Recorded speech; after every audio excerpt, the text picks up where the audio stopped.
ಜೊಯ್ಡಾ ತಾಲೂಕಿನ ಸಂತ್ರಿಯಲ್ಲಿ ಸಂಭ್ರಮದಿಂದ ಸಂಪನ್ನಗೊಂಡ ಶ್ರೀ ನಾಗನಾಥ ದೇವಸ್ಥಾನದ ಜಾತ್ರೋತ್ಸವ. ಜೊಯ್ಡಾ ತಾಲೂಕಿನ ಸಂತ್ರಿ ಗ್ರಾಮದಲ್ಲಿರುವ ಶ್ರೀ ನಾಗನಾಥ ದೇವಸ್ಥಾನದ ಜಾತ್ರೋತ್ಸವವು ಇಂದು ಗುರುವಾರ ಸಂಜೆ 5 ಗಂಟೆಗೆ ಸಂಭ್ರಮ ಸಡಗರದಿಂದ ಸಂಪನ್ನಗೊಂಡಿತು. ಬುಧವಾರದಿಂದಲೇ ಜಾತ್ರೆ ಆರಂಭಗೊಂಡಿದ್ದು, ಜಾತ್ರೋತ್ಸವದ ನಿಮಿತ್ತ ವಿಶೇಷ ಪೂಜಾ ಕಾರ್ಯಕ್ರಮಗಳನ್ನು ಹಮ್ಮಿಕೊಳ್ಳಲಾಗಿತ್ತು. ಜಾತ್ರೋತ್ಸವದ ಕೊನೆಯ ದಿನವಾದ ಇಂದು ಹೆಚ್ಚಿನ ಸಂಖ್ಯೆಯಲ್ಲಿ ಭಕ್ತಾಭಿಮಾನಿಗಳು ಭಾಗವಹಿಸಿದ್ದರು.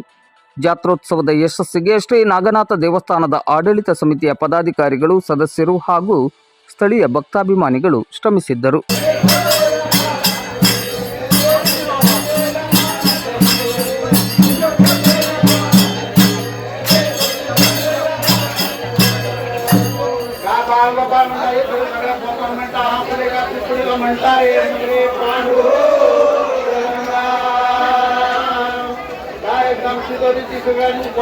इकडे तिकडे त्या तो आला म्हणतात